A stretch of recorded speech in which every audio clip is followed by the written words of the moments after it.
America बार बार भारत को धमका रहा है, रूस से तेल मत लो वरना टैरिफ और प्रतिबंध झेलो। लेकिन अब रूस की धरती से भारत का पहला बयान आ गया है और अमेरिका को करारा जवाब आ गया है। भारत के राजदूत विनय कुमार ने साफ साफ कहा, टैरिफ हो या प्रतिबंध, भारत रूस की दोस्ती को कोई नहीं तोड़ सकता है।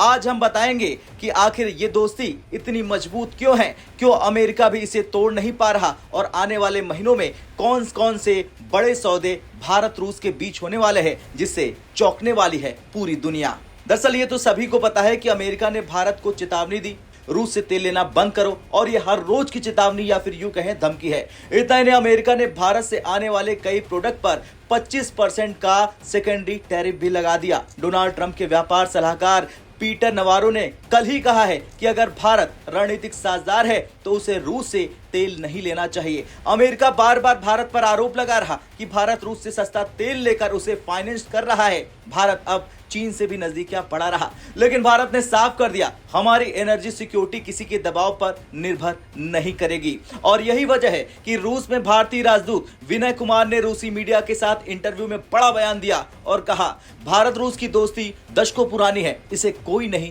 रोक सकता। बाहरी दबाव या प्रतिबंध हमें रूस से तेल लेने से नहीं रोक पाएंगे। उन्होंने कहा कि भारत और रूस का सहयोग सिर्फ तेल तक सीमित नहीं है, बल्कि ये सहयोग आज परमाणु ऊर्जा, अंतरिक्ष, दवा, ट्रांसपोर्ट और रक्षा तक फैला हुआ है।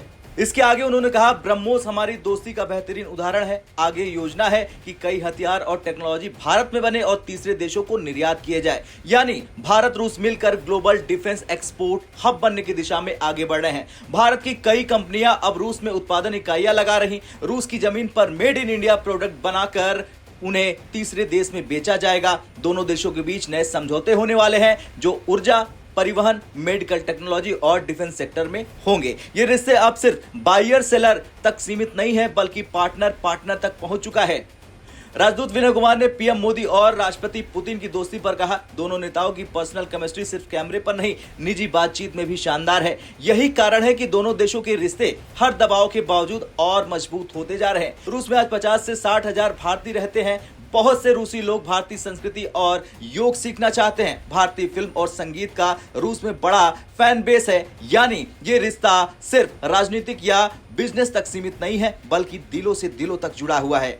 और इस साल व्लादिमीर पुतिन भारत आने वाले हैं। ये यूक्रेन युद्ध शुरू होने के बाद पहली बार होगा। उम्मीद है कि अरबों डॉलर की सौदे साइन होंगे। ये यात्रा अमेरिका और यूरोप को साफ संदेश दे देगी कि भारत और रूस की दोस्ती को कोई अलग नहीं कर सकता है। अमेरिकी भारत व्यापार वार्ता की टीम अब अपनी यात्रा कैंसिल कर चुकी है, लेकिन भारत को फर्क नहीं पड़ता क्योंकि रूस और चीन दोनों से भारत के रिश्ते मजबूत हो रहे हैं। भारतीय राजदूत का साफ संदेश है कि भारत की विदेश नीति स्वतंत्र है, चाहे टैरिफ हो या प्रतिबंध, भारत अपने हितों के लिए फैसले करेगा। मॉस्को से भारत का ये करारा जवाब बताता है कि भारत अब नो लॉन्गर जूनियर पार्टनर है। भारत की विदेश नीति अब पूरी तरह से स्वतंत्र और आत्मविश्वासी है। टैरिफ हो या प्रतिबंध हो या फिर धमकियां, भारत और रूस की दोस्ती कोई नहीं तोड़ सकता है। और आने वाले महीनों में मोदी पुतिन की मुलाकात इसका सबसे बड़ा सबूत होने वाला है। अब आपका क्या कुछ कहना है? जिस तरह से मॉस्को से भारतीय राजदूत ने बड़ा बयान दिया है, उसे लेकर कमेंट कर जरूर बताएं। ब्यूरो रिपोर्ट, भारत तक।